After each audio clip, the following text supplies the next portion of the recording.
The millionaire arrived early at his luxury home. What he witnessed shocked him. The gates to the estate slid open with a soft mechanical sigh, but Daniel's heart felt a knot tighten in his chest as his car rolled up the long, familiar driveway. He wasn't supposed to be home until midnight. The board meeting had been cancelled last minute, and for the first time in years, Daniel decided not to replace it with another dinner ordeal. He wanted silence. What he didn't expect was the sound of laughter, raw, unguarded laughter, echoing from the mansion he barely felt belonged to him anymore. Daniel killed the engine and sat there, hands resting on the steering wheel, listening. The laughter faded into something else, a gentle humming, followed by a child's voice asking a question. A child's voice. His heart skipped. Daniel had no children, at least, none he knew of. He stepped out of the car slowly, like a man approaching a fragile truth. Through the tall glass windows, the living room lights glowed warm and alive. This was strange. The house was usually silent, even when full of staff.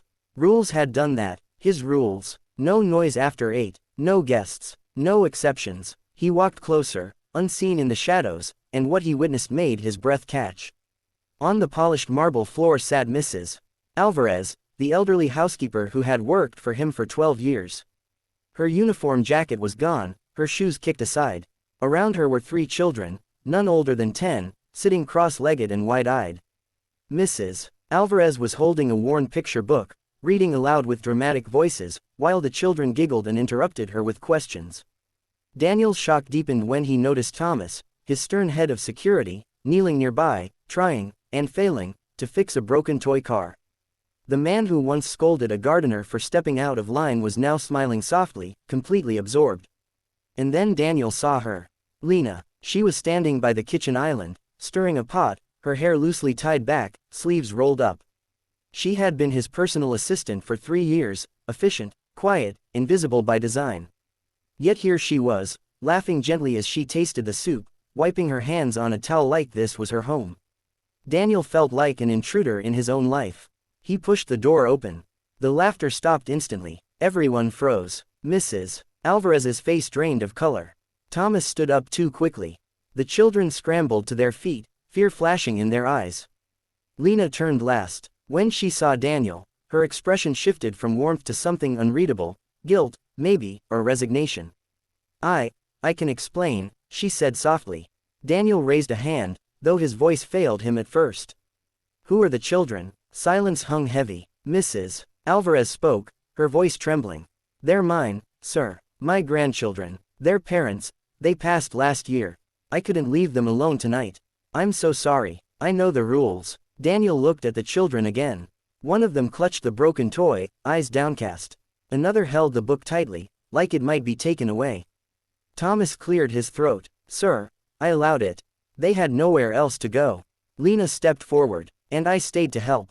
We were going to clean everything before you returned. You weren't supposed to see this. Daniel felt something crack inside him, something rigid he had carried for too long.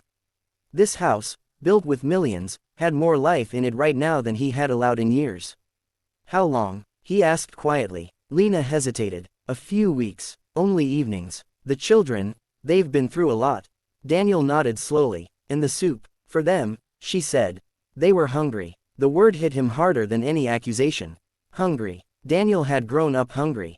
Not for food, but for time. His parents had chased success relentlessly, leaving him raised by nannies and empty rooms. He had sworn he'd never be weak, never sentimental. He built rules like walls, believing order kept pain out. But standing there, watching the fear in those children's eyes, he realized what his rules had truly done. He knelt down, surprising everyone, including himself. What's your name? He asked the smallest boy. Mateo, the boy whispered. Daniel smiled gently. That's a good name. Mateo looked up, unsure, then smiled back. Daniel stood and turned to the adults. The rules are changing, he said. Starting tonight. Mrs. Alvarez gasped. Thomas blinked. Lena's eyes filled with tears. No one here should be afraid of kindness, Daniel continued.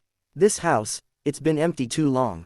That night, they ate together at the long dining table, one Daniel had never used. The children laughed, soup spilled, stories were shared. Daniel listened more than he spoke, feeling something warm settle in his chest.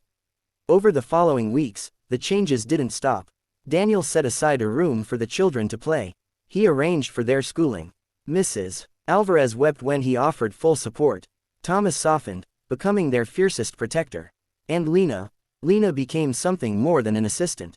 One evening, as they sat on the terrace watching the sunset, Lena finally spoke the question that had been hanging between them. "Why now?" she asked. "Why did you change?" Daniel exhaled slowly. "Because I came home early, and realized I'd been late my whole life." Lena smiled, a quiet, understanding smile. Months passed. The mansion transformed, not in luxury, but in laughter. Daniel started coming home earlier on purpose. He learned the children's routines, their fears, their dreams. He read them stories at night, awkward at first, then eager. One night, Mateo asked, "Are you our dad now?"